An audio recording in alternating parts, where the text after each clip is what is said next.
Okay, so I honestly spent about 5 minutes just debating whether or not I wanted to stream this today. Uh, for those of you who weren't around last week, basically I spent probably 25 hours procrastinating to make this presentation that I presented last Friday. And like so the tail end of one of the last streams was just me setting up and just explaining verbally what this paper was on. So to recap, essentially, every 2 weeks I give a presentation on a paper that I've read, and like so this paper's not mine. None of these names are mine. Um, um, but so I give a presentation on like a paper that I found interesting and things like that, and then so the other students in my lab that we just talk about it, which is a good way to discuss what research is out there and what other people are doing, um, and keeping up to date in that way, and then also understanding what it is that's going on out there, you know. That's one of the things about research is that there's lots of stuff going on, and then also people are actively uh, bringing about different, I guess, realities, if that makes sense. You know, things are changing constantly, and regardless of whatever you're doing, it actually doesn't even actually matter if it's even in STEM, just any field. There's always something being added, something changing, I think. Anyway, so that happens every 2 weeks, and so the preface I gave last time was that 2 weeks prior to last Friday, I had read this paper like the morning of. I had no slides at all, and so I waltzed into my meeting and I just said, "Oh, I found this paper and it was really good." And then I proceeded to butcher everything about the paper, right? And I was talking to my advisor, I was talking to one of my classmates, and basically no one understood what I was talking about. And I felt terrible because I thought this paper was amazing. I thought this paper was so good, and then I just could not do it any justice, you know? Also, I can mute the music, by the way, if it's too loud. I don't think it's too loud anyway. But what was I gonna say? Oh, I was doing a terrible job of presenting this verbally, and then I was bombarded with all these questions. The thing is, because I didn't, write any notes, because I didn't highlight anything, I didn't have anything in front of me except the paper itself, I didn't have any answers, right? And I didn't know what to do except point at certain pictures and go like, oh, I think this is what the answer is, right? But that's not sufficient. Anyway, so I butchered it. It was awful. I felt terrible. And so as motivation, I was like, I will absolutely do a good job when I have to present this for real. My advisor said, oh, you should present this again and actually have slides, right? You're going to read it. You're going to do this. And I said, okay. Which it kind of forced me to read what's here, and then also to, present it in a more meaningful way, right? So this is, sorry, I'm basically giving preface of what my mindset was before developing this slide deck, essentially. I'm going to present on it. I've originally started streaming just so I could have a place where I could voice my thoughts, I guess, and also to present, get better at presenting. Because I'm not very good at presenting, my voice speeds up. My voice also becomes higher pitched. And I lose my train of focus 10 times as much, I think. Or I just go on tangents, right? I go on tangents anyway, right? I have the ADHD tag now, but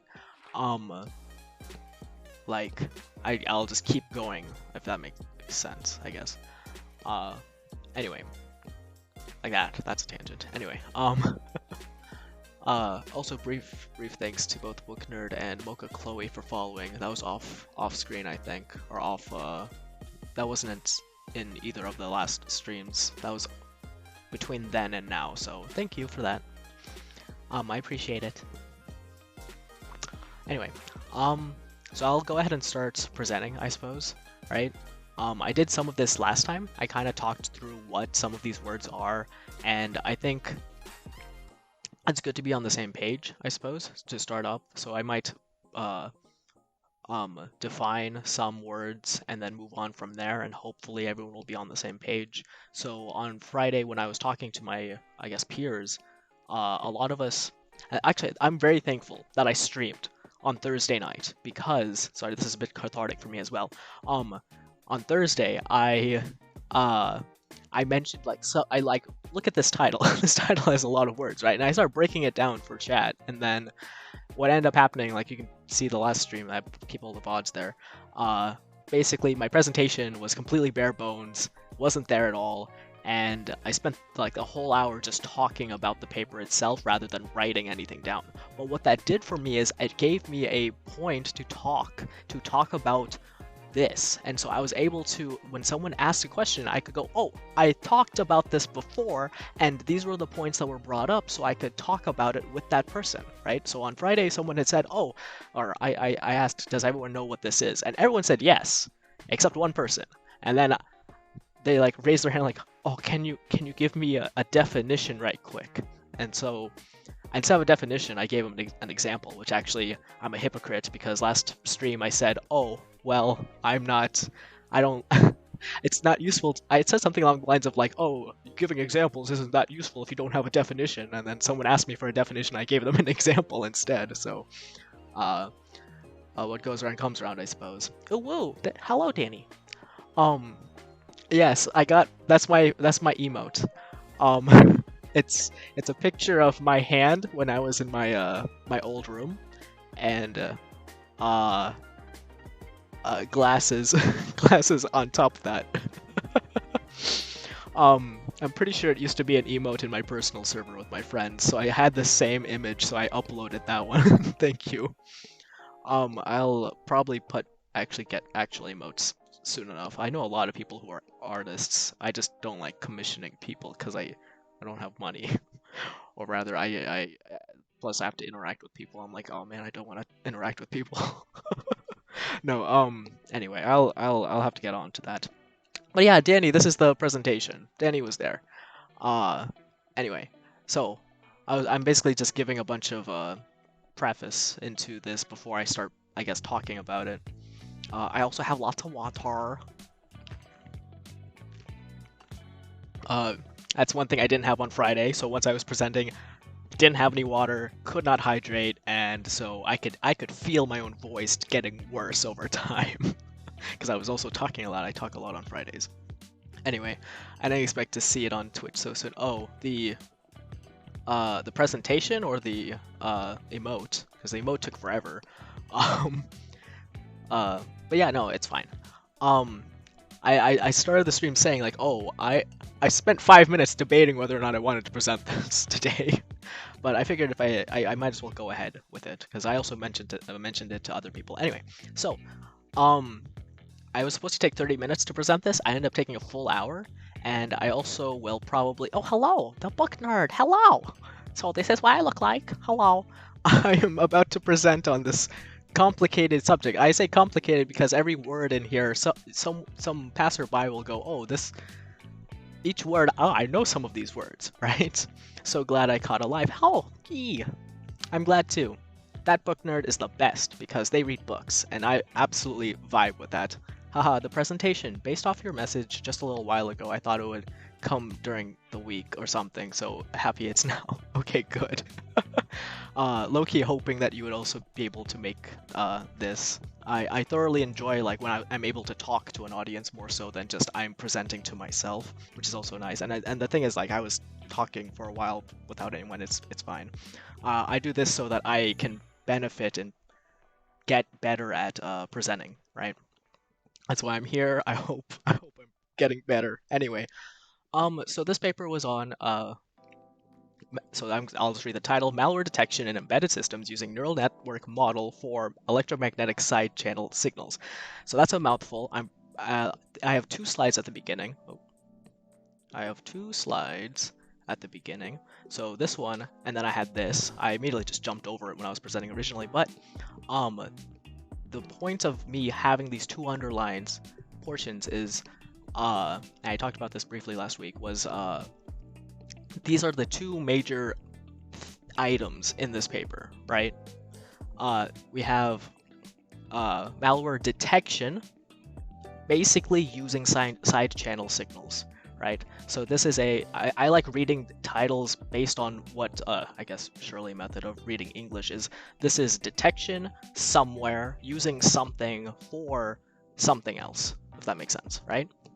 So this is malware detection. It's something that is we're detecting malware, and in a context, right? Our context is in embedded systems. Embedded systems, I won't talk too much about that. Basically microprocessors, so smaller computers elsewhere, like for instance your phone, right? I gave that example before.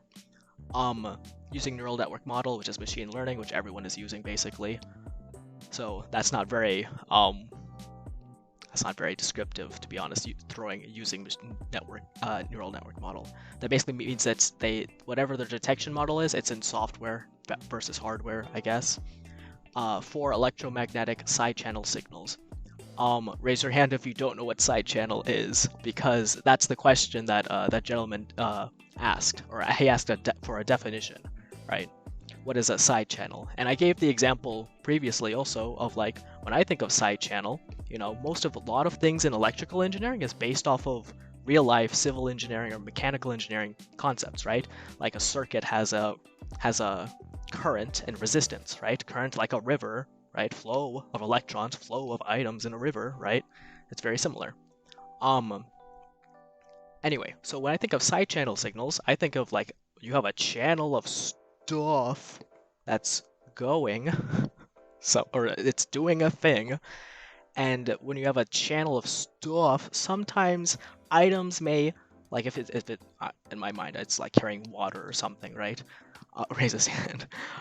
It's carrying water or something like that, right? And water may splosh on either side, and there's a side channel that comes from that, if that makes sense, right? Something that's not intended, that's spilling over on the side, right? A side channel, right?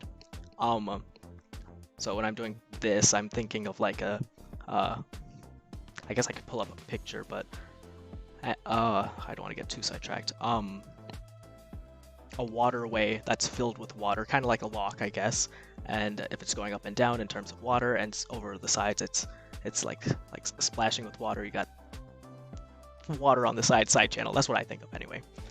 The concept here is essentially, if you a more, I guess, tangible example is within security, because all of this is relating to cybersecurity things, right?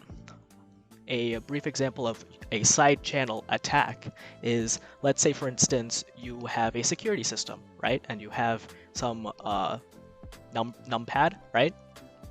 And you're entering your password, right? Let's say you have a 3-digit password and it's I don't know, 446, right? So you go beep beep boop, right? Someone nearby who's not viewing that you've entered those numbers, they could hear the frequency at which you put in those numbers, right? They heard a beep beep boop, right? Beep beep, that's two things that were the same, and then boop meaning something different, right? So they learned something about the information that you passed to your passcode, right? They learned basically, oh, it has three numbers in it. They learned, oh, the first item is 2 num presses, and then something else that's different. So it reduces the complexity of their problem of if they wanted to hack you, right?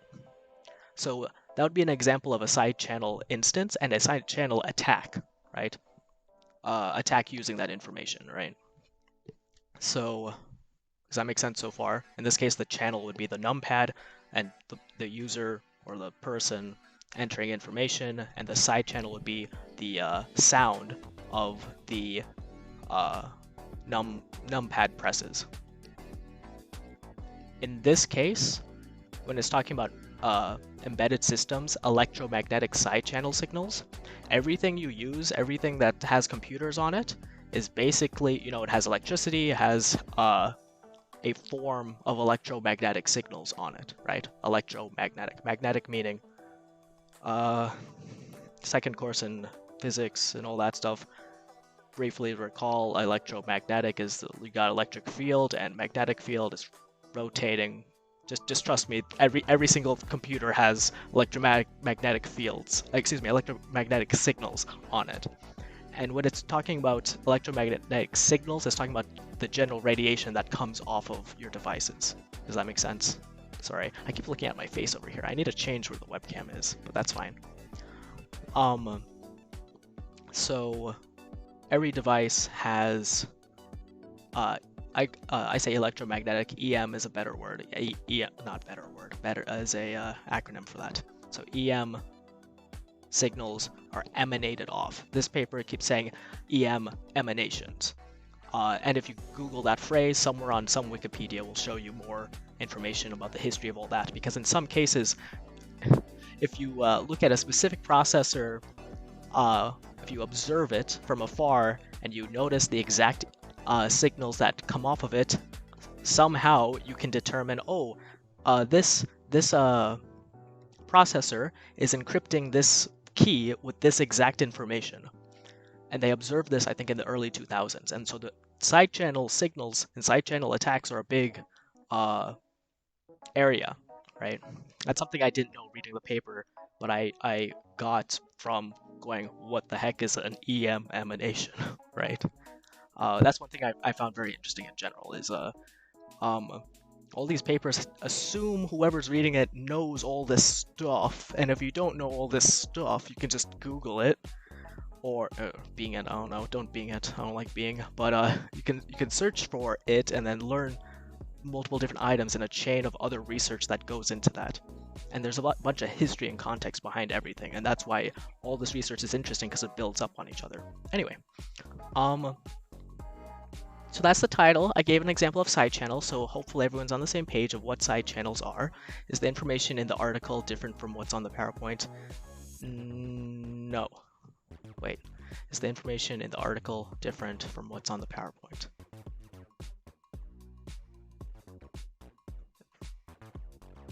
I don't think so. I made this PowerPoint based off of this. I didn't author this paper. The context is we just present on papers that we find interesting, right? This one was interesting to me because I'm gonna have to. I've done a lot of math modeling in the past. I love it and hate it. I hate that that it doesn't work for me, but I love that it's interesting, if that makes sense. But yeah, so this paper's written much better than anything I could muster. Like I really loved this paper because it was really good at explaining everything and then justifying it, which is like the two big things you would want for a paper. What was I gonna say? Okay, so that's the title. Malware detection, its context being embedded systems using a neural network model for EM side channel signals. So I have a summary slide that basically details all this, and the TLDR, apparently everyone looked there immediately and made a comment when I was presenting it. That's honestly what I was just gonna read this one item and then move on from there.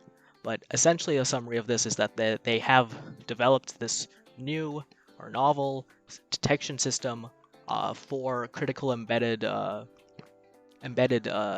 CPS. CPS is cyber-physical systems, right? So cyber-physical systems can appear a lot in critical infrastructure, but they also can appear in medical devices, right?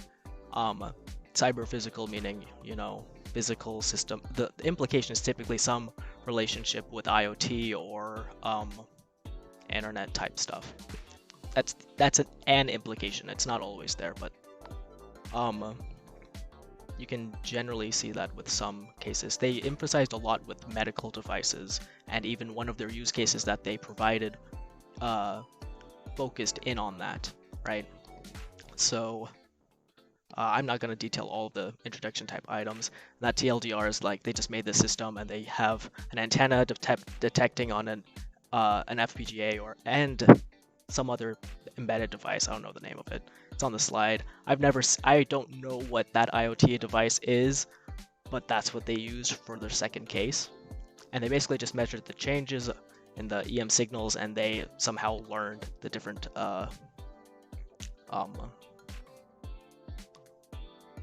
the differences in behavior. So their basic threat for their basic threat model, they have two main assumptions. And also that general background is just saying basically, hey, by the way, in case you don't know, you can detect malicious attacks based off of a pattern that you can detect on excuse me, hold on, let me say that again. You can use EM emanation signals, detect a sort of pattern based off of them, and use that to detect whether or not something malicious is running on a system, right? So that's the main idea of this paper. That one bullet is saying, hey, you can do that.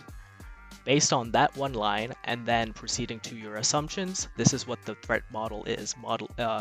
And when I say by threat model is like, this whole thing's basically like a framework. It has a model of some kind. This is what defines that model. So that's why I'm saying these are the assumptions that they made. So basically they assume, oh, well, our detection system doesn't know anything about the nature of the attacks or what the signatures of these attacks are, right? What it's going to be monitoring is it's not going to interact with it. It doesn't have access to any of the source code running or the way that its control flow is, as in like it's not going to interact directly with it and control it and things like that, right? It's monitoring. Their detection system is just monitoring it and detecting from there. And then so that's for the detection system. For the attack system or the attacker on their little framework, it has access to the target device. It has knowledge about what's going on there, so that means it's able to have conduct recon and things like that. It can reprogram some of the items on there, so that means it has direct access to whatever's running there. Not just like, oh, it's connected on the same the attacker's on the same network, but also it has direct access to the terminal. I don't want to say terminal. The machine that they're attacking, right? In their case, they actually modified some code, made it look kind of like Stuxnet, and then they executed that portion, which I found amazing. Like, not amazing, but like very interesting. Anyway, yeah. So yeah, I mentioned the phrase program agnostic, or someone mentioned the phrase program agnostic last time, and that kind of confused everyone. Because it is program agnostic. Agnostic as in it doesn't know what's running on the system. And that confused a lot of people because they're like, oh, how can it do that? And it's because this one slide I did not make clear. I think I wrote somewhere in the notes that, oh, this slide would have made things a lot easier. This is a system overview. The way that for any machine learning model or whatever, you typically have something that's considered normal, and then something that's considered anomalous. Right? In this case, detection is literally if you're detecting something, either it's there or it's not, right? Binary classification. Binary meaning 0, 1, right? Binary, then nary the root words and all that. Binary 0, 1, that means yes or no, it is or it isn't. Classification, it's one of those two, right? I dissect words a lot because regardless of whom I'm talking to, I just assume that people don't know what I'm talking about, right? It's especially prevalent on the internet. I don't know anyone's backgrounds. So I hope not to insult anyone's intelligence if I keep defining words, right? Or if I go into too much detail, just let me know if it's out of the way, I guess. What was I saying? Okay, so that's binary classification. That's what is a type of machine learning and stuff like that. So this is what their setup was. They have a reference device. Reference device meaning this device is what is normal. Nothing is running on it except trusted programs that they never detailed what they were, but trusted programs are running on it, right? And they got a neural net. I'm not going to explain what that is because that's literally like a whole semester and a half by itself explaining what that is. Anyway, they trained a model a black box that basically learns, oh, this thing's running normally and it's running trusted programs, right? So that's what this portion is here. You can see my mouse. Yes. Okay.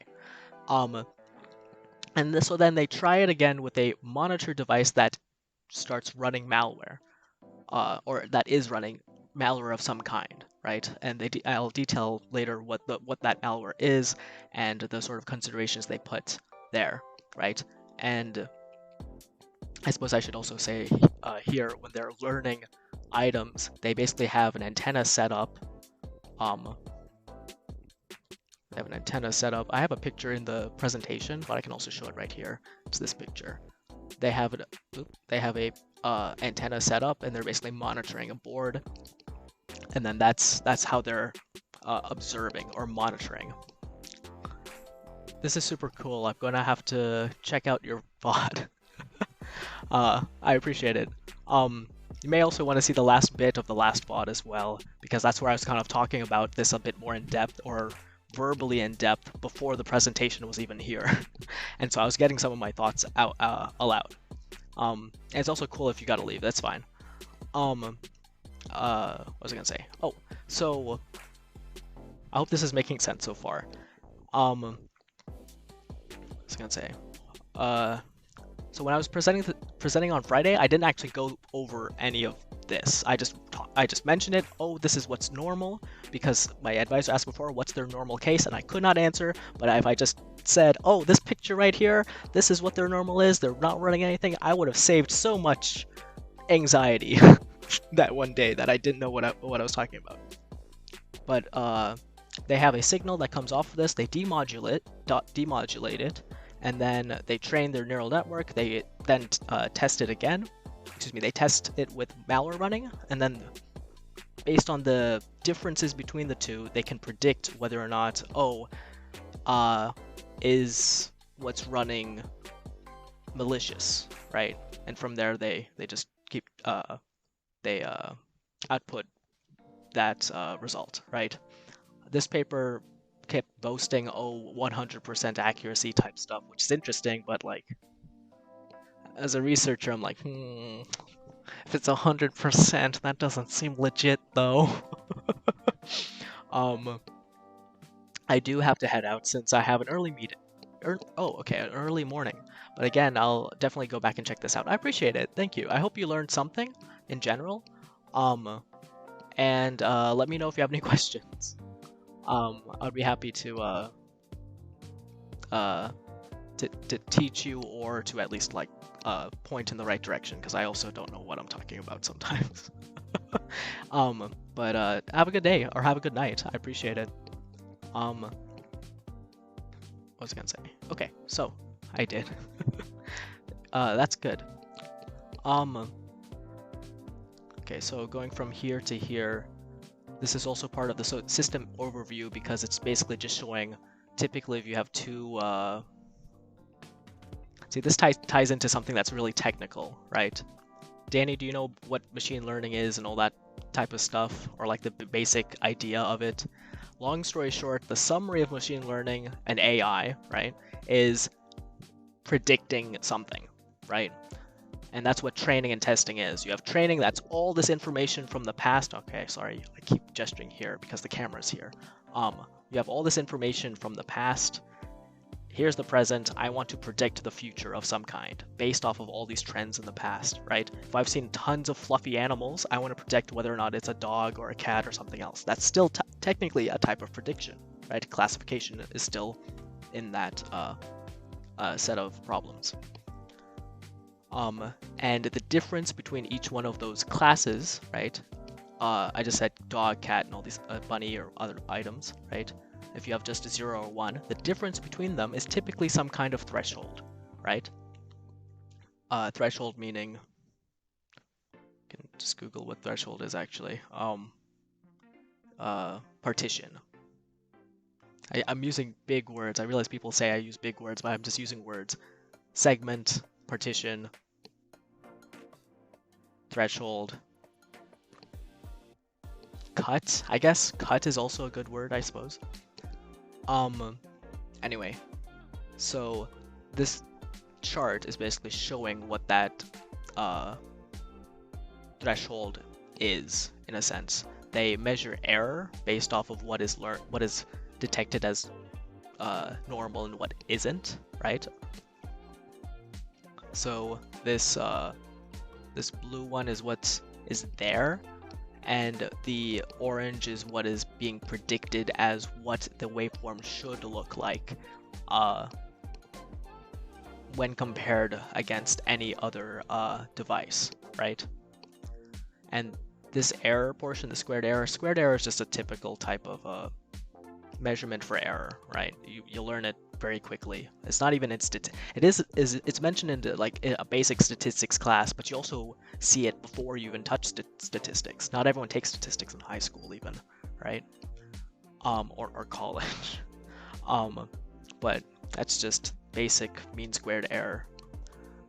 Typically you'd have like, oh, if it's above a certain level, then that's probably anomalous, right? So that's what I mean by threshold. If I drew a line right here and said anything above this is weird, and label it as weird or anomalous, then that would be, you know, the classification between 0 and 1, between normal, anomalous, or trusted programs and malware, right? So I hope that made sense. Please let me know if that doesn't make sense. The idea is that when the target device performs malicious activity, its emanations are anomalous or untrained. See, man, I knew what I was talking about at 2 a.m. at night, right before the night before. Deviation in EM signal causes higher prediction error, right, by this chart, and the system reports this as anomalous. Yeah. I should just read off the charts. I should read off the slides. This slide is just basically a quick comment. Hey, they wrote a bunch of they mentioned a lot of previous work, and they tabulated all of their information.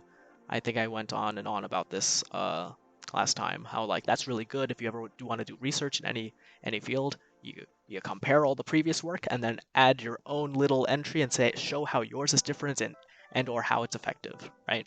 So that's what theirs was.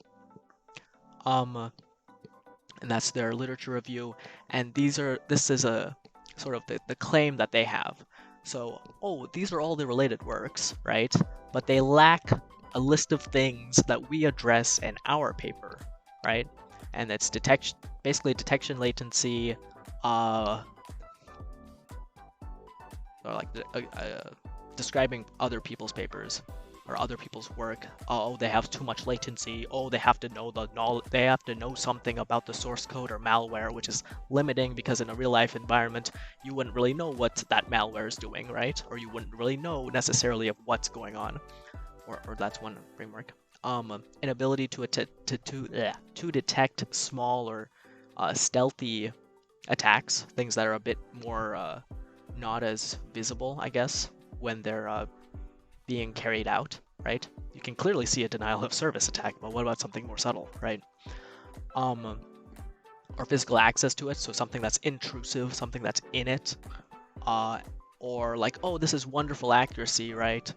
Or wonderful detection rates, but you have a high false positive rates. So a few of those works in this previous table basically had a lot of high false positive. So false positive is basically saying, hey, this is definitely malware, but it's not actually malware.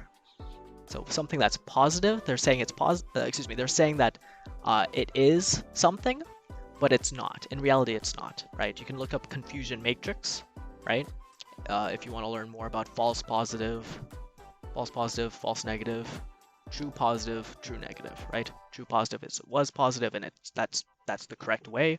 It's negative, and true negatives, it's negative, and that's the true reality as well. False is just like, oh, that you're wrong. Nice opinion. There's one small problem with it. So back to their threat model. They claim that these are their advantages, right? Is that they're not intrusive. They're monitoring it from afar, and they're not directly interacting with the system. They're isolated from it. They claim, this is one of the things that I kind of like. I'm sure it makes sense. It's just that I don't have enough knowledge to understand it immediately. They say, oh, the system does not require any training on the malware signature. So the malware, it's a typical thing that, you know how antivirus works is they have a list of signatures of malware, and then they can recognize basically the packet payload when they detect attacks, right? If you have Norton or you have Norton antivirus, McAfee, I've heard both pronunciations, Trend Micro, Windows Defender, all of them are detecting malware signatures, right? Those are antiviruses. And a 0-day attack is something that's, something that 0 day means there's 0 days on its lifespan, as in no one knows about this attack, or no one knows about this type of activity because it's the first day. It's a 0-day exploit. So if something if something's not looking at the signatures, malware signatures, but it's still effective, that means it's good at mitigating or defending from remediating 0-day attacks, right? I was kind of skeptical when it said, oh, this system doesn't require any training on the malware signature, which, I don't know, some of the paper, I have some qualms with it. It's a good paper, but it's like, I don't know, I'll save what I have to say about it later, I guess. The system does not the system does not need to train specifically on the malware itself, and only needs to monitor those side channels observed to make those decisions. Man, I know what I was talking about when I put the presentation together. I should probably just read off the slides. So this is the experiment process that they had. Basically, they take they're monitoring these signals, right? They demodulate those signals that they have. They apply a scaled normalization to it. I realize I'm getting a lot, I guess, technical, and so anyone who doesn't necessarily have the background for this may be feeling a bit lost, right? And if not, I'll just explain it anyway. But basically, I can break this down, I suppose. So they're taking these amplitudes, or amplitudes meaning, amplitude when you map a little sine wave. Amplitude is basically how high the y-axis or whatever, right? Or that's just a way of saying they're taking this signal. They're taking this plot, this EM emanation signal, and they're normalizing it. Normalizing basically means between 0 and 1, and they're taking all those values and setting it between 0 and 1. They're scaling it in some way, and then they're using that for pre-processing, right? Pre-processing means take this information, they take it, they process it, and they put it somewhere else, right? They're pre-processing it before they process it, okay? Then they apply a multilayer perceptron, a 6-layer neural net, to learn those activities. Next few slides talk about that. They apply a mask. That's the really interesting thing that I still, to this day, I do not know how to explain it very well. And we had like this whole 20-25 minute conversation just about masking. Anyway, and then after that, once they mask once they apply a mask, they can what am I trying to say? Apply a mask in order to focus on overall predicted state. Yeah, there's an intention for applying a mask, and then from there they can monitor and detect those anomalies, and then they fine-tune their model. With every model, there are a set of parameters that researchers typically fine-tune, right? So these are those parameters that they tune slightly over time, right? Because it's not going to be great on the first try, but those are the ones that primarily determine the effectiveness of the model, right? So input vector length, mask size, and I'll talk about some of that later, moving average filter, and then also the threshold theta. So if you remember earlier, I mentioned threshold, right?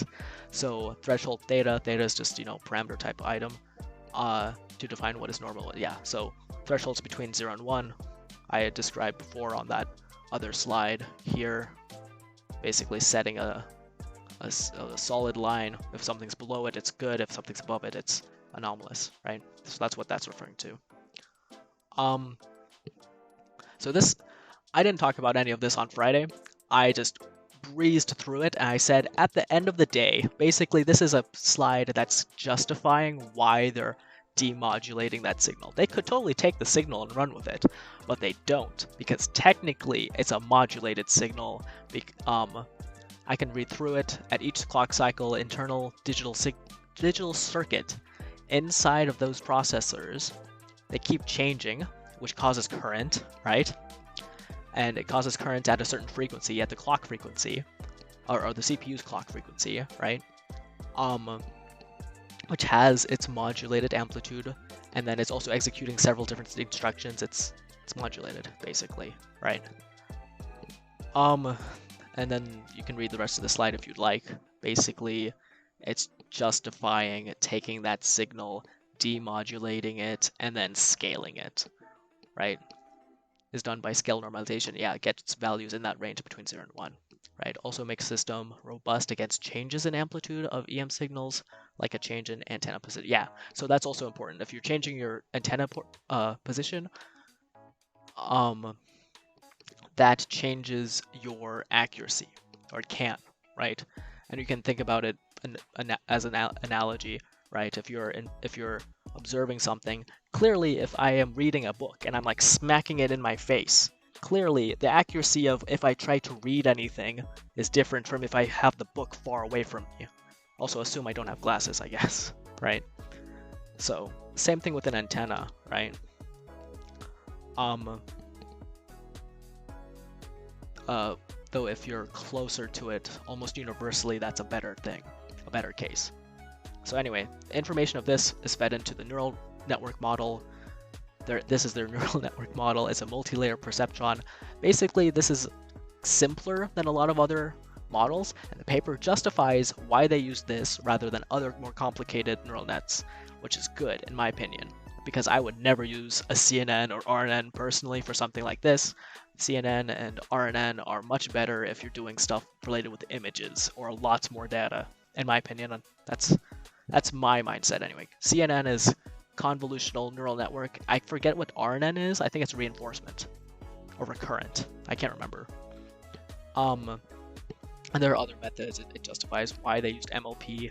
MLP being, multi-layer perceptron. Multi-layer. So that's a perceptron. A multi-layer one is it has multiple layers. It has 6 in this case. You have input and you have output, right? So they have 6 in between. This is their basic architecture. Each one of these nodes is having a I'm not going to detail this too much because this is just basic stuff for neural nets. You have a bunch of weights, you have a bias, each one has an activation function.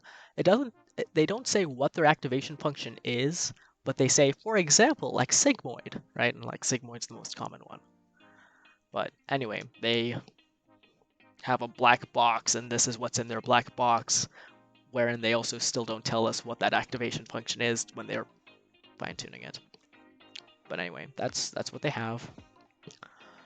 This is their architecture in between. So you've noticed this output. So this input it has 128, and that's the input from the amplitude demodulation phase, right? Or if you look back in this image, it's right here, right? It's taking this as input. It's training right here. Its output is saying it's just a single, I want to say weight, a single node, right? Yes or no, right? 0 or 1, basically. It's saying if it's detected something or not. So keep that in mind, I guess. So then the neural network models the neural network models the device's side channel signal, right?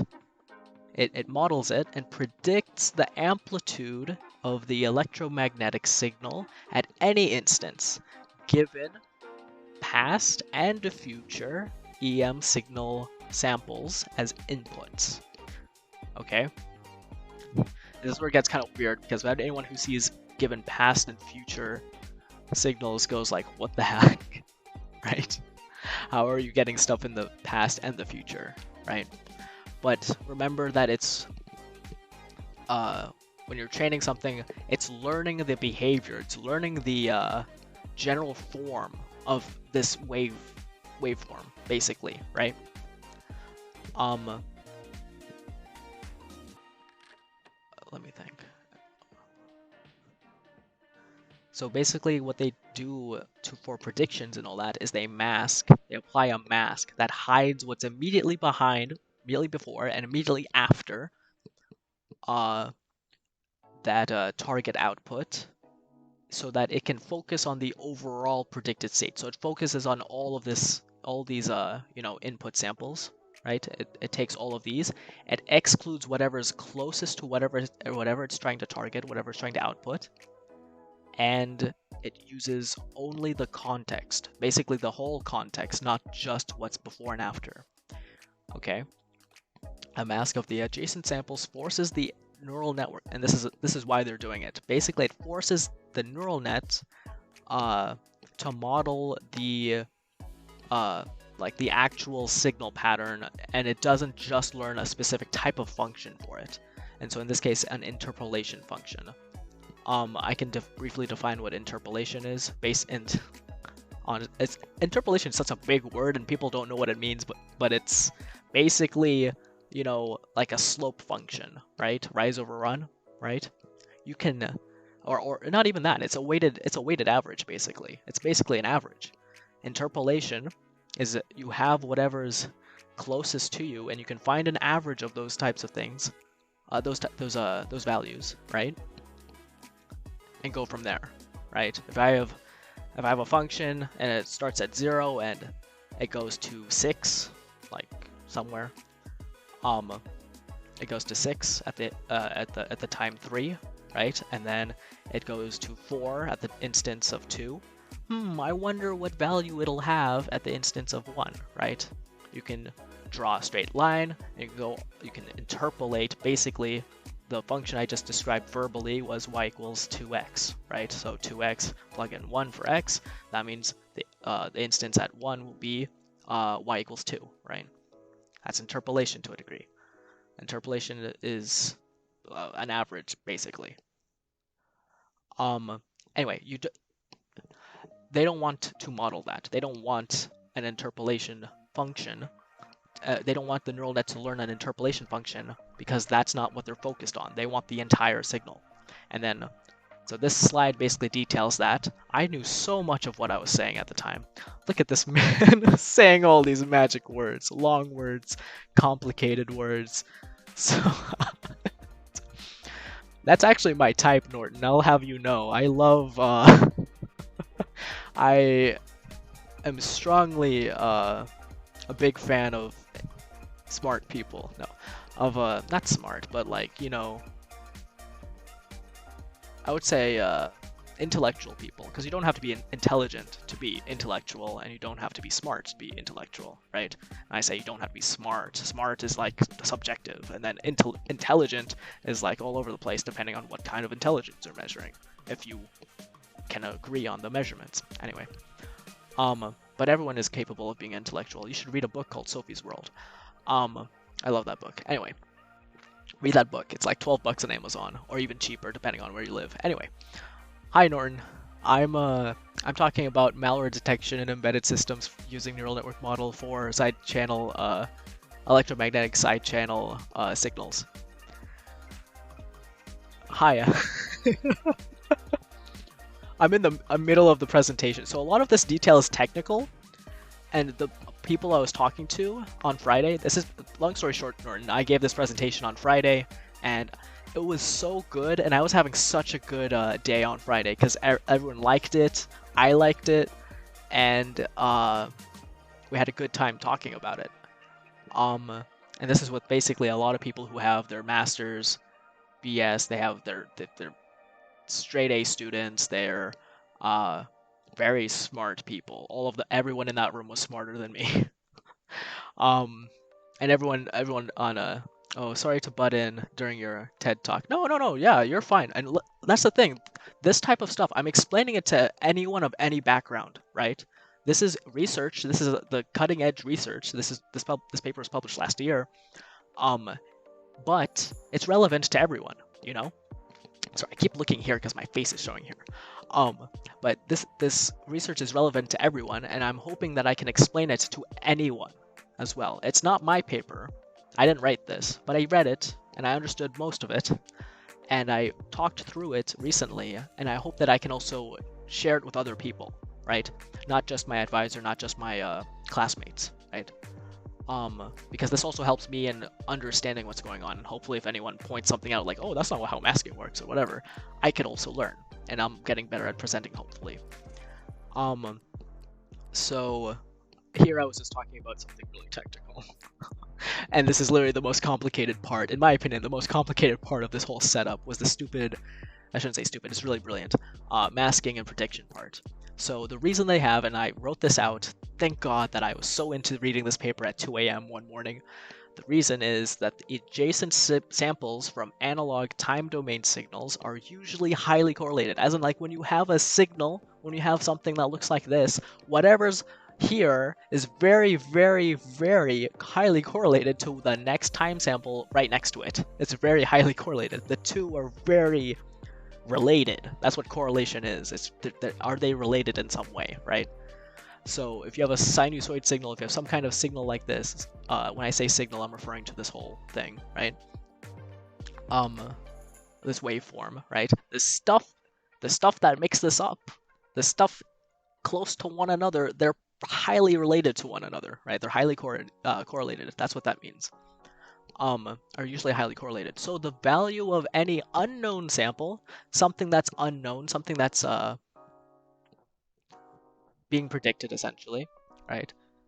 Any unknown sample can be, or excuse me, not, yeah, So the value of any unknown sample can be predicted through interpolation. Interpolation is, averaging, or, it's not really averaging, I guess. You can have other interpolation type of functions like spline or whatever, cubic spline, quadratic. Linear is the one I give the example of, y equals 2. You just map it out.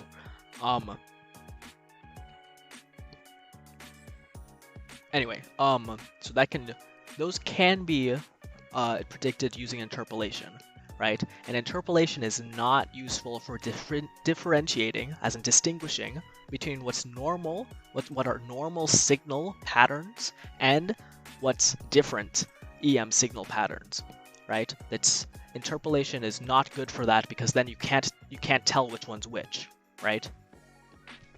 Looking at differences between the two signals, if that makes sense.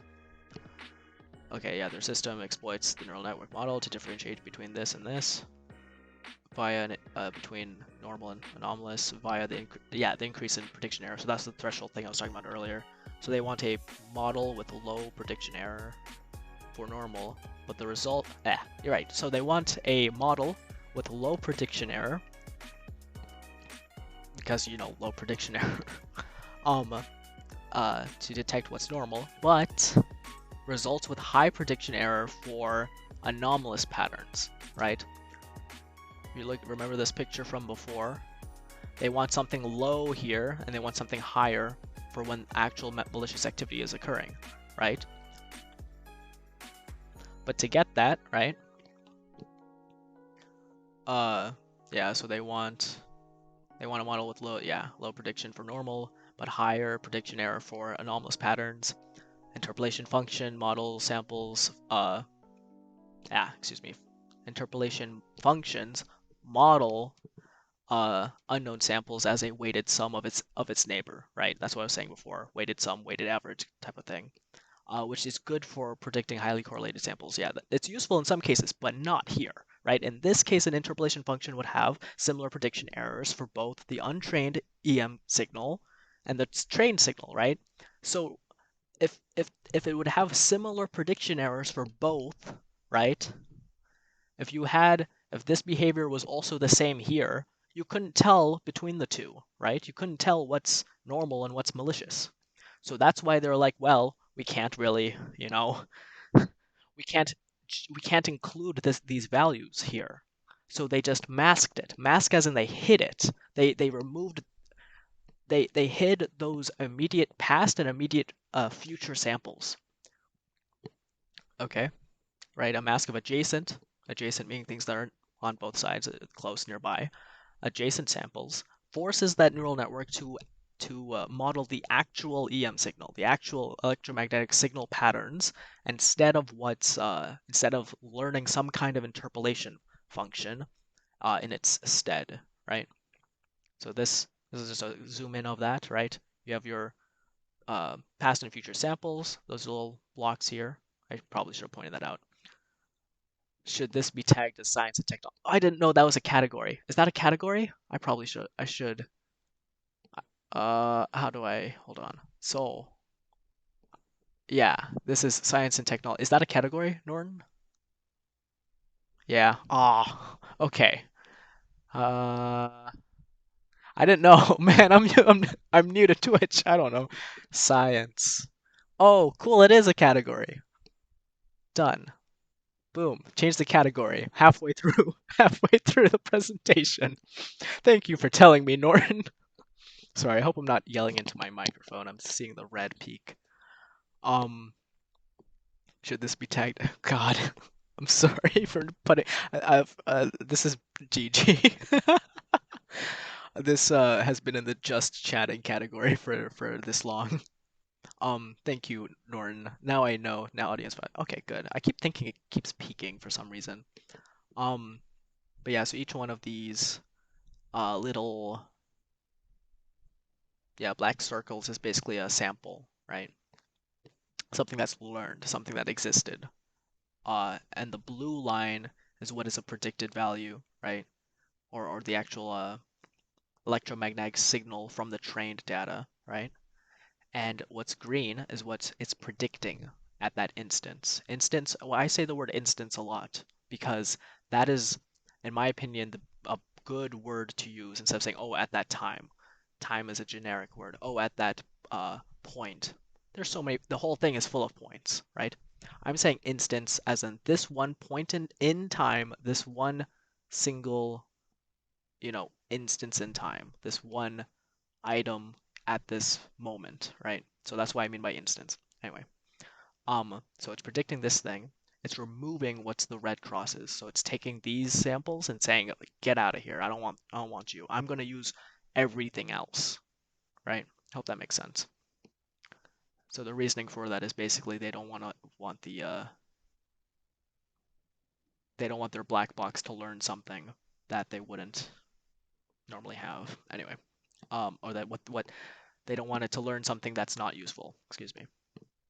Okay, I hope that answered the question. Okay, I'm going on. Bye. And like I said, that took 25 minutes explaining on Friday, but everyone was interested because it was such an interesting, weird thing to do. They even mentioned in the paper, like, oh, if you don't mask your stuff, you get weird values, and you get not weird values, ineffective framework from that, right? So they absolutely had to mask their immediate values. So this is a picture of just showing what that anomaly detection looks like. I showed it briefly before. Here it is, the same picture. They have little antenna. They're detecting emanations off this thing, amplifier, just to look at it. So trained on a device running malware-free programs. They said trusted programs, right? During the monitoring phase, the neural network model is deployed, meaning, during the monitoring phase from before, sorry, I'm switching back every now and then, but it's good to do so. From here, right? Here, they're deploying that model, right? Deploying that model to monitor that device, and it's continuously, as in it's constantly, continuously observing the emanations on that target device. So this is their basic experiment. I basically structured this presentation similar to how the paper is structured, right? If you notice right here, experimental evaluation. We're almost towards the end of the paper now. Talking right here. Their experiment they laid out in 3 basic, areas or sections. One was talking about using an embedded device, and then the second was using an IoT device, and the third one was using a basically an embedded device, but with a specific use case. When I say use case, I mean a specific instance of a practical application, right? So if you remember, this paper kept emphasizing medical devices as important, right? and so their medical CPS use case, excuse me, their use case was for a medical cyber physical system, which in this case was a syringe pump. They used a open source implementation of that, and they used an FPGA board, right? FPGA is field programmable grid array, and which has a CPU on it, basically. CPU is a central processing unit. It's just a quick way of saying processor, right? Processor is a microprocessor. Microprocessor is a smaller computer, right? Technically, computer is that CPU in your computer. Sorry, there's lots of like jargon I realize if I'm talking to a layman, but I hope that's okay. And just ask questions, by the way, Norton. It doesn't matter your background. I honestly feel like everything I know is fairly simple to quickly catch on, right? And if anyone disagrees, here, let me tell you, let me explain why it's quick to catch on and things like that. Um, I was gonna say, yeah. So that was their case. I'm not gonna detail too much about what that was or what they have, right?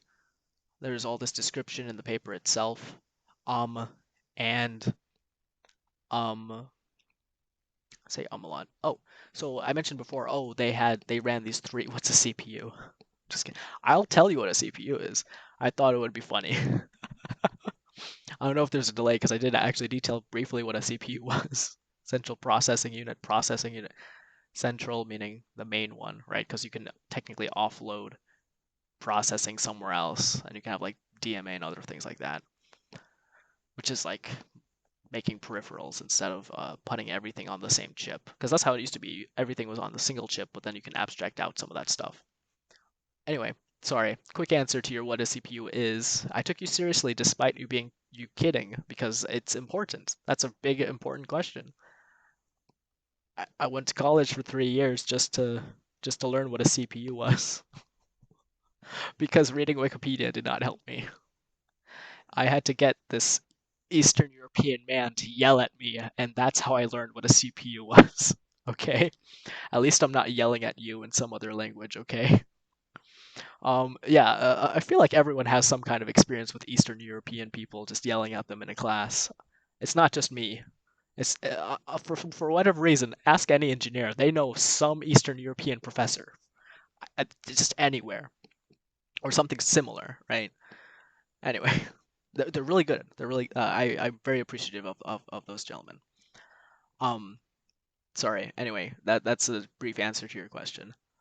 Uh, but yeah. So for the I was gonna say um attacks that they ran uh basically a DDoS ransomware attack, and then they had some kind of injection, or technically all these were a type of injection, but the third one says they kept saying referring to it as source modification attack, and that's what I mentioned before.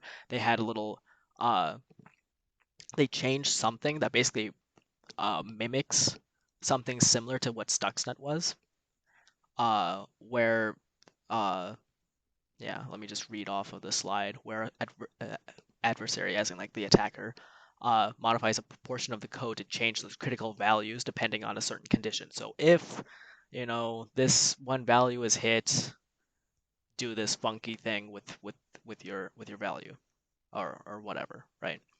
Um, they're more they gave more detail for it in their use case, which was the syringe pump thing. So this is a part where I don't actually know too much because I personally missed a lot of the context when they were describing it in the paper, right? Um, and they injected the malware behaviors into these three artifacts. I don't know what to call them. I called them functions on Friday. They injected these malware behaviors into these three items from the software artifact infrastructure repository, which is like the SIR. I don't know what that is. And when I looked it up, I'm like, wow, a lot of universities use this. I've never heard of this. I've never seen this man before in my life. I've never seen it before.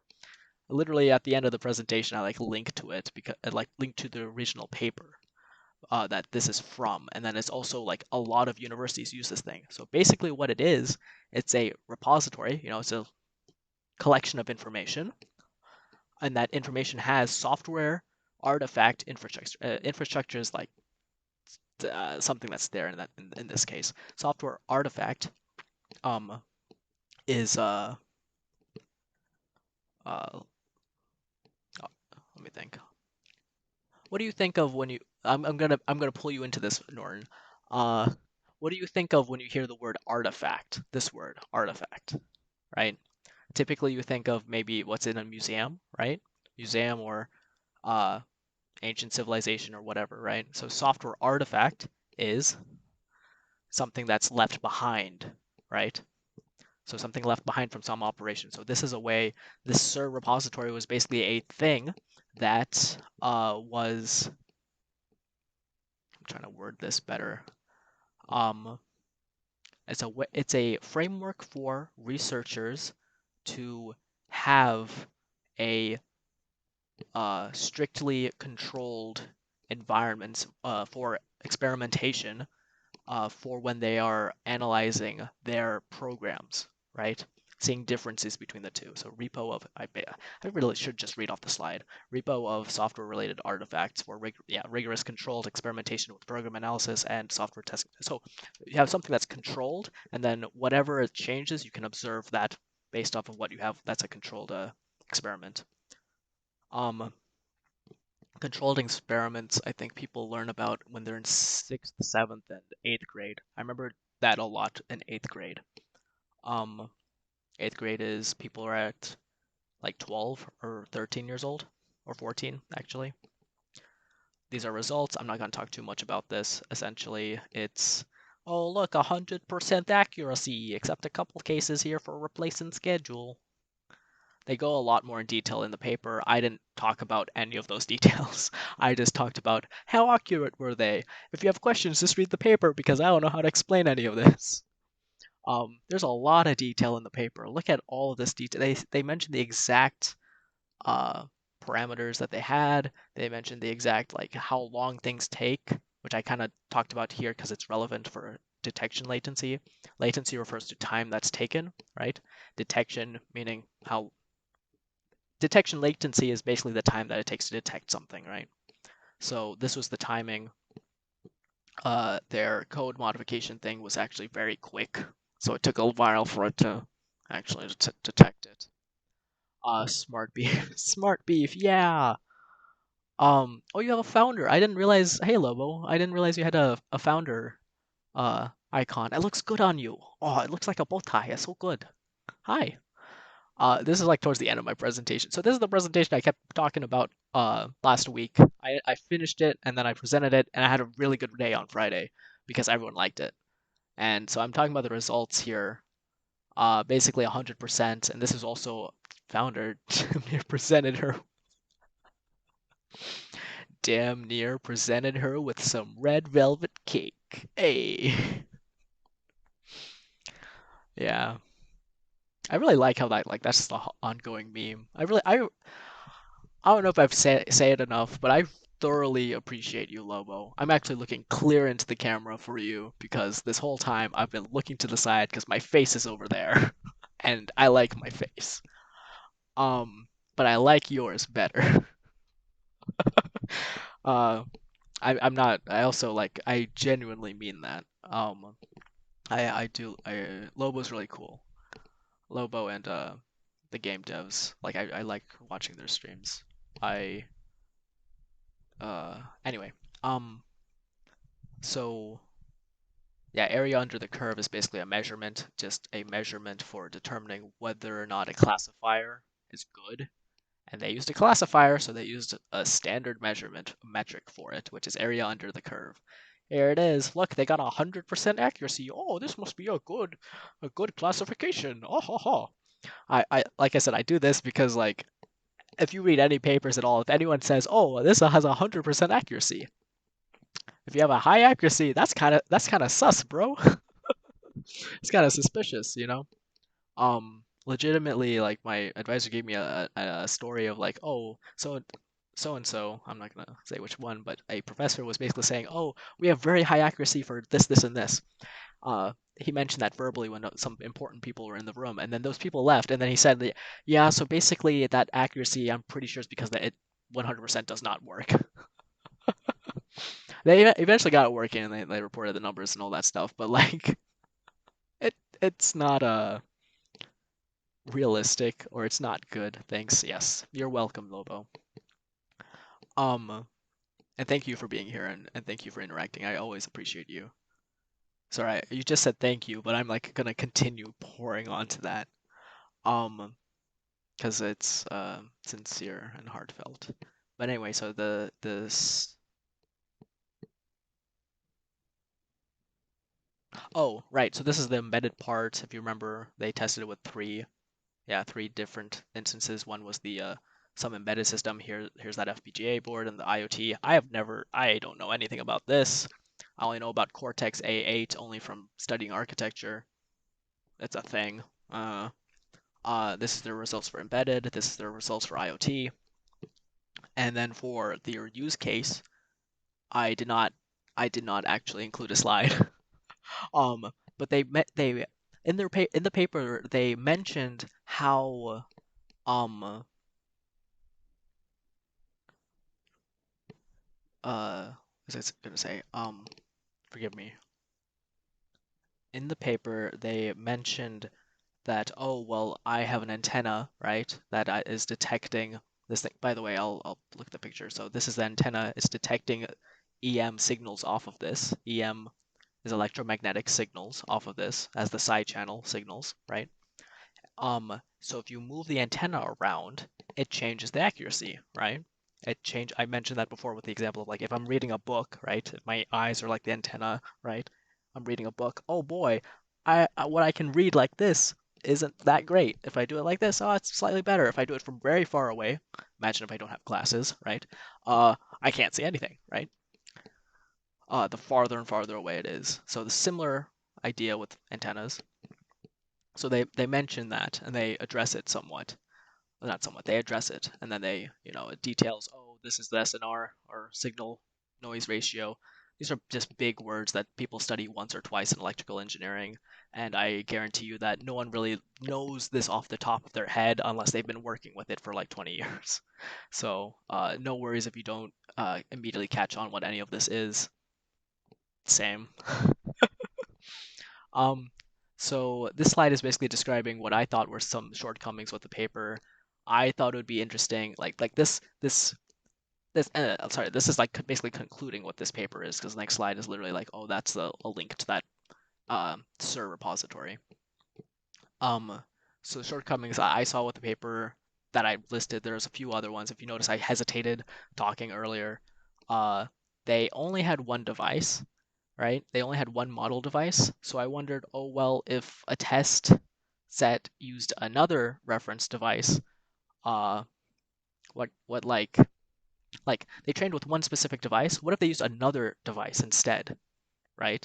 Would it be slightly different? Would it be similar? Things like that. I think it's I always think it's awkward or not good enough to just train on one thing, right? You should have more, or you should test multiple times, right? Not just one run, but two or three, right? You learn that type of stuff when you talk about scientific method in 8th grade, right? Same thing, same idea. Anyway, multiple test runs.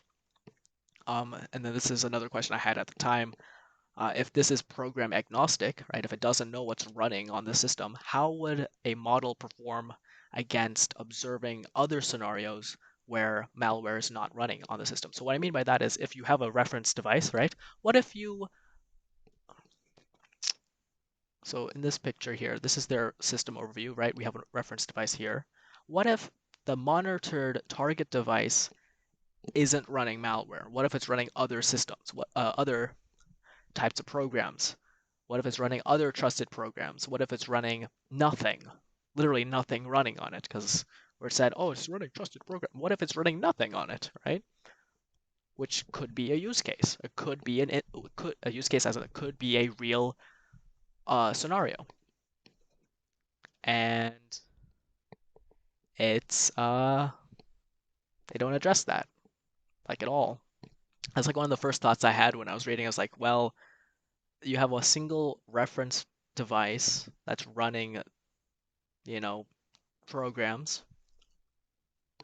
and you have another device that's presumably running the same programs, but then malware on top of that, right?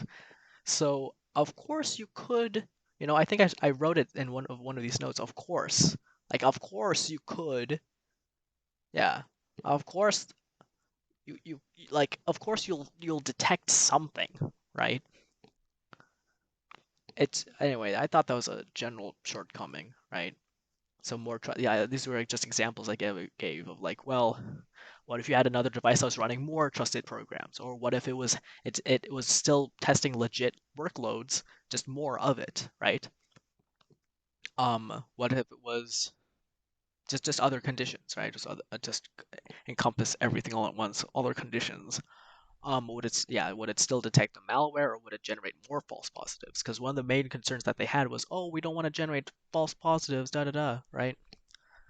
And yeah, is this sufficient for declaring victory with 100% accuracy?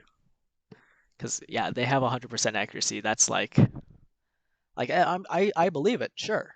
But to what? One thing I learned, I was reading a book about machine learning, the O'Reilly book. It's author was Algiron. I don't know how to pronounce his name. Or no. His first name was Aurelius, or Aurelius, or Aurelian. Ger, Ger, I'll find his name later. I'll post a link to it in the Discord or something. Uh, I can't find a PDF of it. You'd have to buy the book. But anyway, 100, yeah, exactly. 100% accuracy is scary. But when someone says, "Oh, I have such and such accuracy," you should ask to what recall, because recall in itself is another measurement. You have accuracy, precision, recall, and literally everything else, but those are the ones that are like the biggest. Everyone knows what accuracy is, right? And then precision is like general same area type stuff. And then recall is something that's formally defined that tells you how good accuracy means, right? So it's basically another metric for another metric, right? Um, so they didn't mention anything about recall. So I'm like, well, I hope the recall is good. And yeah, so this is the paper. They have a lot of references. I liked this paper. And I'll keep the VOD up, and then I'll also post it to YouTube, and then I'll probably just send the link to whomever as a whitelisted video. Um, I just and this is like thank you for coming to my TED Talk. No, uh, this. Oh, I hope sorry my microphone is my headset, and I have a thing that like I keep bumping that's on the cord, and that's why I have to look down every now and then. What was I gonna say? Oh, so this is the end of my sort of presentation. I gave this presentation on Friday, within about an hour. I'm pretty sure I went over an hour because I kept detailing things. But that's fine. I want to get better at presenting complicated items to laymen so that everyone can appreciate the work that's going on, right? Um, and so uh, but yeah, so this concludes this presentation. I am probably going to end here. Uh, but thank you to everyone who's here, and also let me know if you have any questions. By the way, like Lobo and Norton and whomever else, because like a few people popped in like in the middle of me talking about it. Like I was talking about the most complicated part of the paper when someone walked in like, oh, I you speak funny words, Magic Man. Um, so if you have any questions, just let me know. Otherwise I'm probably gonna end within a few minutes here. No questions, seems legit. I'll trust you. I'll trust you. You got this. Um, this is the title of the paper, by the way. Lobo, a malware detection in embedded systems using neural network model. It's a lot of words to basically say, hey, is it we're seeing if malware's on this thing, yes or no. That's basically it, right? I even have a little TL. I think you'd appreciate this. I have a little TLDR on the summary. So like if I ever want to go back, their model testing was probably not thorough. Yeah, maybe. That's the thing. So this work was done at Georgia Tech, and I have like a high opinion of Georgia Tech. But I majored in engineering, so I know how jank engineering can be, and so I'm like, nothing is true, everything is permitted. No, everything is yeah, basically, nothing is true, everything is permitted in engineering. In both senses of that, because that's an Assassin's Creed reference, but that's uh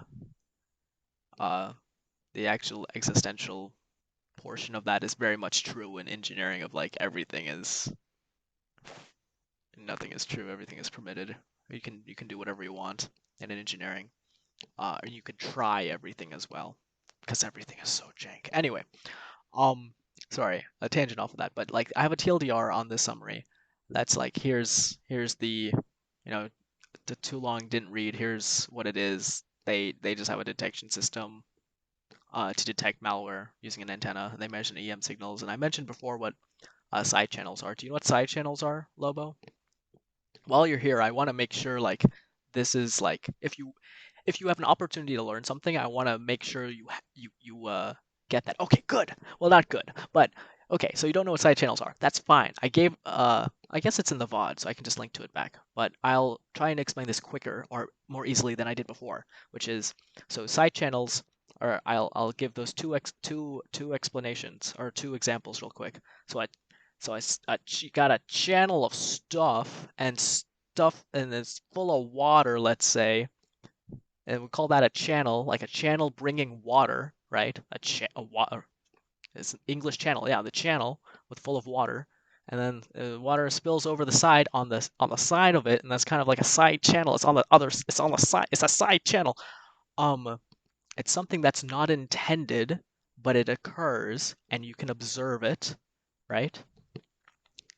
An example of a side channel signal, uh, in general, would be if you are entering your passcode. Let's say you're going home, right? And you have a little passcode to enter your house or whatever, right? And you go beep beep boop, right? And someone hears that. They don't see you entering your password.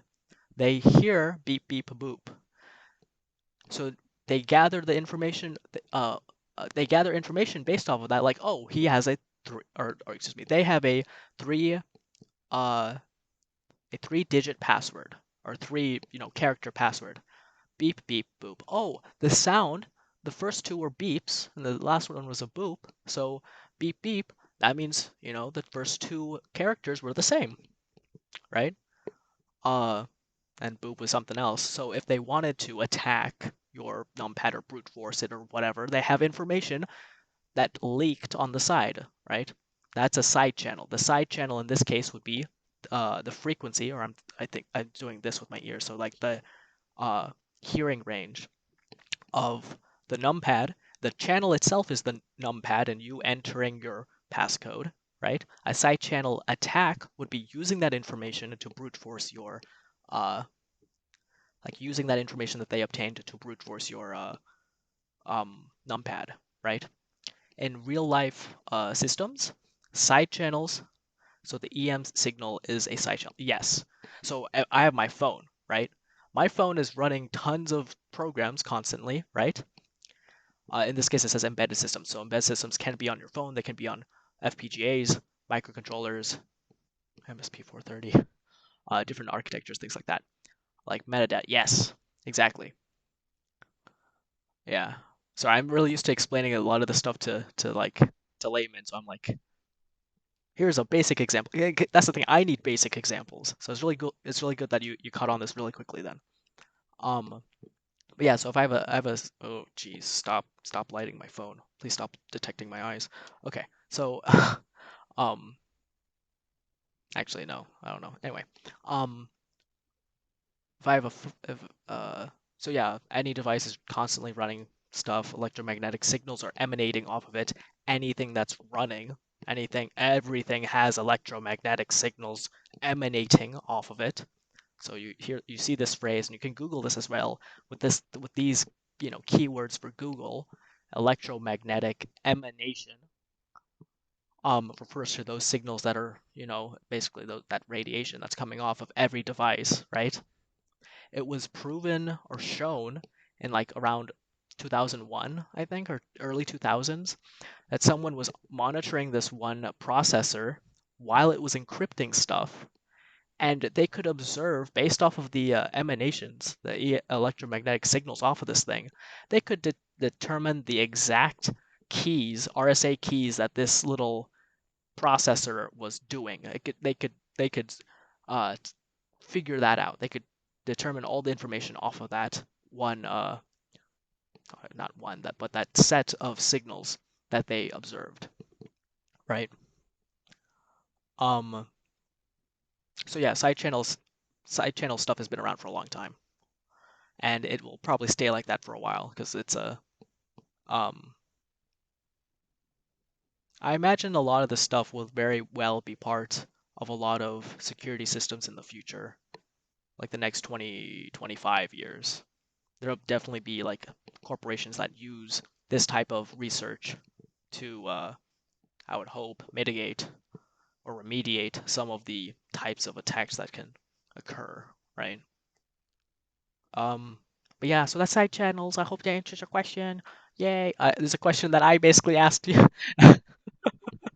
um, so I really like teaching. I really like talking about stuff. So they would only need to find the right actions that match those same signals to decrypt. So they would only need to sorry, hold on, I misread. So they would only need to find the right actions that match those same signals to decrypt. Yes. Yeah. Um sorry, I keep reading it one way or another. They would only need to find the right actions that match those same signals